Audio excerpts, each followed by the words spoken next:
Hər vaxtınız xeyir olsun, dəyərli tamaşaçılar. Sizinlə Mətanət Əliyevadır. Studiyamızda Bakı vaxtıdır. Bugünkü qonağım əməkdar mədəniyyət işçisi, filologiya üzrə fəlsəfə doktoru, tanınmış jurnalist və aparıcı, dəyərli həmkarımız Qızıl Qələm, Humay, Şəms, Həsən bəy Zərdabi mükafatlarına və Nizami medalına layiq görülmüş Zöhrə xanım Əliyevadır. Zöhrə xanım, xoş gəlmisiniz. Təşəkkür edirəm. Xoş gününüzə gəlim. Necəsiniz? Çox sağ olun. Bu günlər çox yaxşıyam. Şükür Allaha.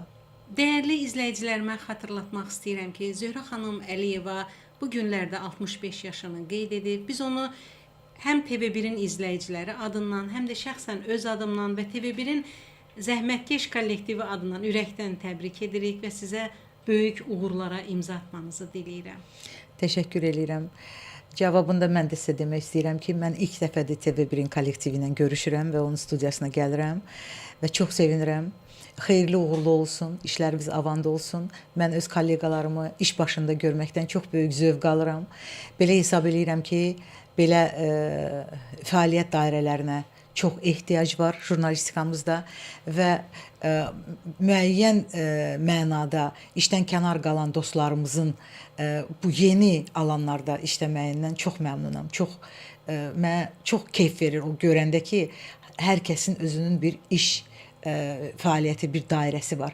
Ona görə də sizə xeyirli uğurlu olsun hamınıza. Təşəkkür edirik, dəyərli həmkarımız Zöhrə xanım.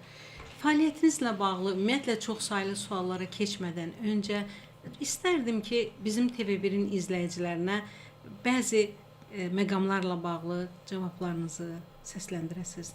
Məsələn, geri boylananda siz nələri xatırlayırsınız, nələri demək istərsiniz ki, TV1-in izləyiciləri məhz elə tanısın Zöhrə xanımı? Çünki yaxşı bilirik ki, siz uzun illər bu sahədə çox şaxəli fəaliyyət göstərmisiniz. Jurnalistikada, bədii jurnalistikada iz buraxmış dəyərli həmkarlarımızdan birisiniz. Burada verilişimizin boyunca sizin həyata keçirdiyiniz bir çox uğurlarınız və imza atdığınız böyük işlərinizə toxunacağıq və sizin fikirlərinizi eşidəcəyik. Amma geriyə boylananda Zöhrə Əliyeva kimdir? Bu sənətə necə gəldi? Və bu sənətdə özünü necə hiss edir bugün? Buyurun, sizi dinləyək. Əvvəla məndən sonraki nəslin mənim haqqımda belə danışmağı ki, siz baxmısınız, bilirsiniz, nəsə öyrənmisiniz, bu mənim üçün çox xoşdur. Və əgər doğrudan da geriyə baxdığımız illərdə müəyyən nailiyyətlər olmasaydı, indi siz bu sözləri deməzdiniz. Bu da mənə bir təsəllidir. Bu günüm üçün təsəllidir ki, mən də geriyə baxanda fikirləşirəm ki, orada əlbəttə ki, heç olmasa izlərimiz var, kimsə bizi xatırlayır və tutaq ki, müəllim fəaliyyəti olsa əgər həyatımızda ki, mənim həyatımda o fəaliyyətdə olub, orada mən insanlara nəsə bir tutarlı söz deyə biləcəyəm. Bu, belə bir geriyə baxmaq üçün məqam gələndə, geriyə baxmaq məqamları gələndə, əlbəttə ki, mən bunları da düşünürəm və ora baxanda Azərbaycan televiziyasını görürəm.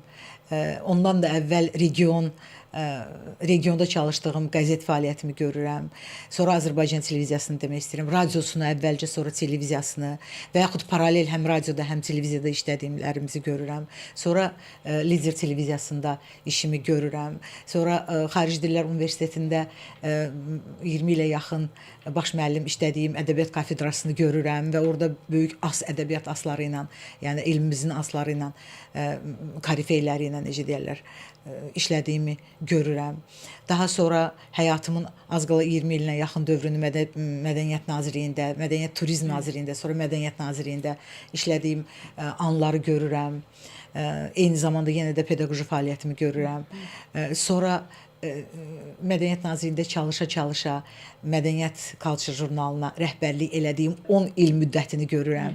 Yəni bunlar hamısı mənim həyatımın bir parçasıdır, ayrılmaz bir parçasıdır və məni tərtib edən, yəni mənim şəxsiyyətimi tərtib edən, mənim şəxsiyyətim bu şeylərdən ibarət olduğu üçün onu tərtib edən bir məzmun görürəm. Bütün bu illər və bütün bu fəaliyyətlər mənə müəyyən məzmun verib, hərəsi bir yandan, mənə bir mahiyyət verib və mən çox şükür eləyirəm ki, bütün bu zamanlar, bütün bu dövrlər, bütün bu mərhələlər mənim həyatımda olub. Belə özümü şanslı hesab eləyirəm ki, çünki o dövrlərdə ki, mən elə gözəl insanlarla, elə böyük müəllimlərlə, elə böyük nümunələrlə çalışmışam ki, hələ onlar bundan sonra da bir çox nəsillər üçün örnək olacaqlar.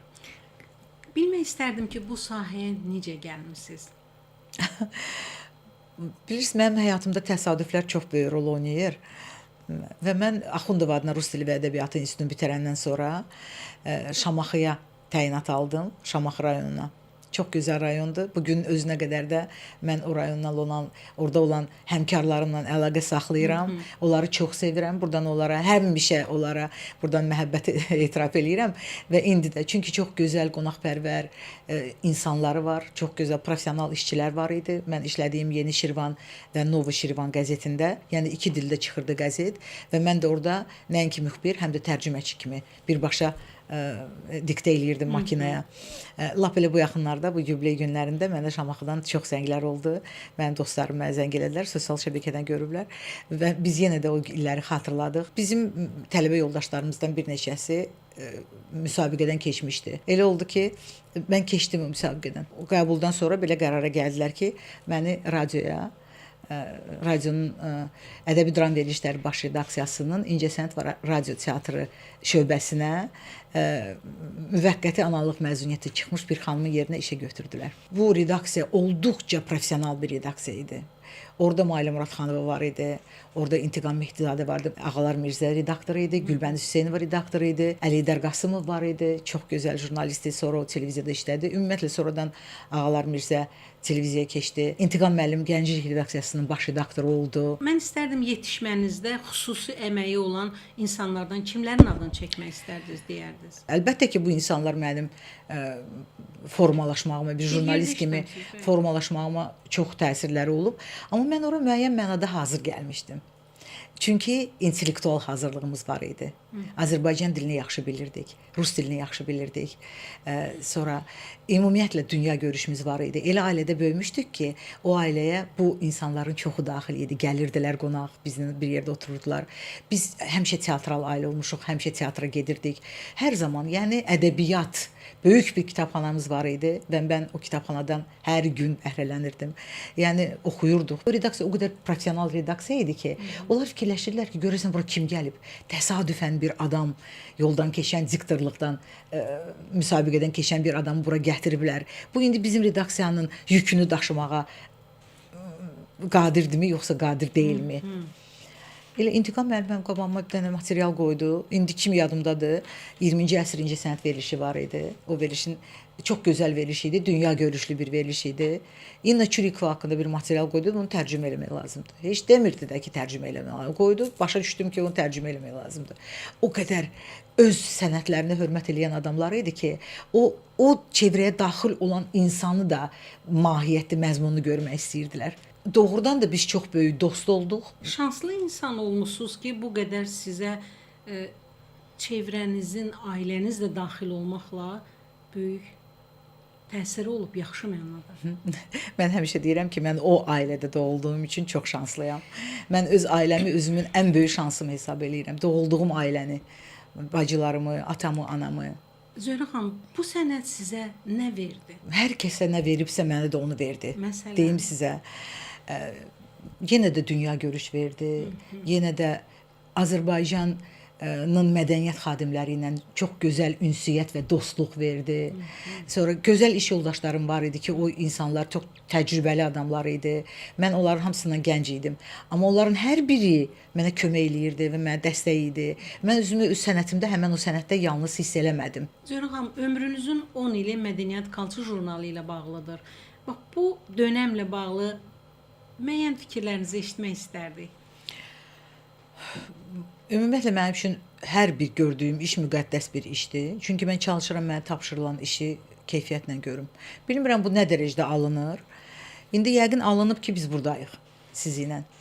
Qaldı ki, Mədəniyyət Culture jurnalı 1967-ci ildən çıxır Mədəniyyət Nazirliyinin patronajı altında. Bu əvvəlcə Mədəni Maarif İşi jurnalı adı ilə çıxıb, sonradan Mədəni Həyat, sonra da Mədəniyyət.az, sonra da mən yenə də biz Mədəniyyət azda artıq biz orada rəhbərliyi 2015-ci ildən mənə bu işi tapşırdılar Mədəniyyət Nazirliyindən. Biz nail olduq ki, o jurnalın adı Mədəniyyət olsun. Çünki mən həmişə deyirdim ki, Mədəniyyət Nazirliyinin brendidir. Bu söz olaraq, həm də ümumiyyətlə fəaliyyət olaraq da. Ona görə biz Mədəniyyət Culture onu elədik. Həm də Ali Attestasiya Komissiyasının nəzdində olan, yəni reyestrində olan beynəlxalq qrifi olan bir jurnaldır. Onu bizə tapşıranda istədik ki, keyfiyyətli olsun o jurnal. Çox çalışdıq. 10 ilə yaxın biz bu jurnalı nəşr elədik və müxtəlif mövzularda, yəni həm publisistik tərəfi var o jurnalın, həm də ki elmi tərəfi var. Çünki elə bir müstəvidir ki, orada mədəniyyət işçiləri özlərinin elmi fəaliyyəti ilə çıxış eləyə bilirlər. O elə bir platformadır. Qaldı ki, indi müəyyən dövr hələlik ki, öz nəşrini dayandırıb o jurnal. Amma məsələ burasındadır ki, həm respublikada, həm bütün dünyada belə kağız nəşrlər artıq elektron müstəviyə keçir deyə çox ola bilər ki, bizim jurnalımız yenə də öz fəaliyyətini məhz bu tərzdə, bu üsulda davam etsin. Zöhrə xanım, bu sənətə sizin gəldiyiniz illəri xatırlayanda, gənc yaşlarınızda gəlmisiniz. Onda media, mətbuat biraz başqa idi. Bugün o zamanın tələbləri bugün biraz başqadır. Həm kəmiyyət etibarilə jurnalistikada çox həmkarlarımız var, dəyərli bizim qələm yoldaşlarımız çalışırlar. Keyfiyyət də biraz fərqlidir. Təbii ki, zamanın özünün xüsusi dəyişməz tələbləri olur. Siz o jurnalistika ilə bu jurnalistikanın bugünü, yəni müqayisə eləyəndə nələri görürsüz və nələri demək istərsiniz? Mən bir jurnalistikaya gələndə mən akademik çevrəyə düşdüm. Orada əsla xətalara yol vermək mümkün deyildi. Xətalara efirdə deyil, kənarda yol verə bilərdin, onu sənə düzəldərdilər. Üstəlik mən elə bir redaksiyaya düşmüşdüm ki, orada çox professional və ən maraqlı redaksiya idi radioda. Ondan sonra mən Azərbaycan televiziyasına keçəndə ədəbi dram verilişləri baş redaksiyası idi. Orada da mən İncəsənət şöbəsində işləmişəm. Deməli, eyni şeylər. Baxmayaraq ki, biz bədii jurnalistika ilə məşğul olurduq, amma əlbəttə ki, insanın özünün təbiəti, xarizması və aldığı təhsil, intellektuallığı və s. əlbəttə ki, onun elədiyi verilişlərə özünün izini qoyurdu, buraxırdı. Çünki sən nə qədər özün sxematiksənsə, o veriliş də o qədər sxematikdir. Əgər sən nə qədər maraqlısansa, o verilişin özü də maraqlı olacaq, mütləq. İstər-istəməz Azərbaycan televiziyasının mühiti biraz daha quru, biraz daha sxematik, biraz daha necə deyim, akademik, belə desək daha doğru olar, akademik idi və təbii ki, oranın artıq yeni kanallar yarananda, artıq Azərbaycan jurnalistika müstəvisində yeni çevrələr yarananda, yeni kanallar yarananda əlbəttə ki, onlar da nümunə götürürlər. Məktəb ASTV idi də, Alma Mater ASTV idi. O yüzden onlar da ondan nümunə götürürlər. Amma yenə də onların özünün yenilikləri var idi. Tamam, yeni baxışı var idi. Daha demokratik baxışı var idi. Yəni hadisələrə, təqdimata. Amma mən sizə deyim ki, bunun mən bəxtim nədə gətirdi? Mən həm o Azərbaycan, o klassik akademik Azərbaycan televiziyasından çıxmış bir aparıcı olaraq Lider televiziyasına gələndə onların həddən artıq demokratikliyini bir balaca yığışdırmaq kimi bir missiya mən boynuma qoyulmuşdu. Təsəvvür eləyin. Çünki orada da bütün televiziyalar ASTV-nin mənbə ASTV idi də, bütün kadrlar oradan gəlirdi demək olar ki, o zaman elə idi. İndi hər bir televiziya, hər bir kanal öz kadrlarını yetişdirir. Zaman çox keçib. Televiziyanın missiyası maarifçilikdir, müəyyən mənada, yaxşı mənada əyləncədir, sonra da mədəniyyətdir. Biz sosial şəbəkələrdən bir-birimizin fəaliyyətini hər gün izləyirik. Mən elə Facebook şəbəkəsində gördüm ki, sizin Mətbuat Şurasındakı yubileyiniz olub, orada qeyd olunub. Oradan görüntüləri izlədim və məlumatları oxudum. Necə qeyd elədiniz ümumiyyətlə yubileyinizi? Çox ürəyimcə oldu. Onu birinci növbədə onu deyə bilərəm. Sağ olsunlar Mətbuat Şurası mənim yubileyimi layiqincə mənim xoşuma gələn tərzdə hər şey keçdi. Mənim gözəl qonaqlarım var idi. Çox böyük hörmətlə mənə diplom verdilər. Və məsələ bilirsiniz heç o yubileydə də deyil. Məsələ ondadır ki, biz öz həmkarlarımızı oraya yığdıq, əqidədaşlarımızı oraya topladıq və gözəl söhbətlər elədik, bir-birimizi bir daha tanıdıq. Necə deyirlər, bu çox gözəl bir şey oldu. Mən hiss elədim ki, bu insanlar məni görürlər, bilirlər, mənim bu günə qədərki fəaliyyətimi qiymətləndirirlər. Bu da çox xoşdur. Yenə təkrar eləyirəm. İnsanın zəhmətini qiymətləndirəndə onun üçün yeni stimuldur həyatda. Bu da bir motivasiyadır həyatda.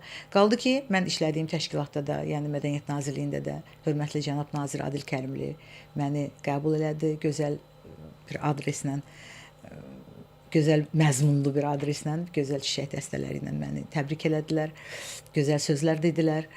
Bu da mənim üçün çox böyük necə həm stimuldur, həm də ki fikirləşirəm ki, bu təkcə mənim deyil, həm də mənim işlədiyim təşkilatın mahiyyətini ifadə edən bir şeydir. Onlar qiymət verə bilirlərsə, bu da deməli onların məzmunudur. Mən belə başa düşürəm. Zöhrə xanım, jurnalistikaya arzunuz?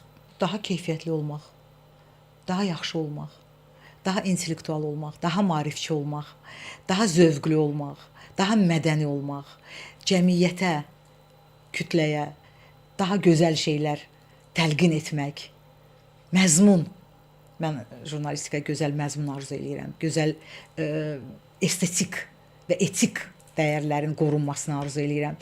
Əlbəttə, mən nə arzu edə bilərəm ki? Mənim müəllim mahiyyətimdən ancaq belə şeylər arzu eləmək olar. Yaxşı jurnalistlər, professionallar yetişdirmək lazımdır. Yaxşı jurnalist məktəbləri açmaq lazımdır. Elə bilirəm ki, o mövcud televiziyaların bazalarında mənim jurnalistika arzum ancaq müvəffəqiyyət, uğur, gözəllik, etik və estetik sarıdan. Sizi bir daha ürəkdən təbrik edirik. Sizə can sağlığı arzulayırıq və bundan sonraki fəaliyyətinizdə hər zaman müvəffəqiyyətlərə imza atmanızı diləyirik. Təşəkkür edirəm, uğur arzu edirəm. Həm peşə sahəsində, həm də ki şəxsi həyatınızda. Allah can sağlığı versin, işləriniz avanda olsun. Təşəkkür edirik. Beləliklə bizə ayrılan zamanın sonuna gəldik. Xatırladıram ki, Bakı vaxtının bugünkü qonağı əməkdar mədəniyyət işçisi, filologiya üzrə fəlsəfə doktoru, tanınmış jurnalist və teleaparıcı, bir çox mükafatlara və adlara layiq görülmüş dəyərli həmkarımız Zöhrə Əliyeva idi. Sağ olun, sağlıqla qalın.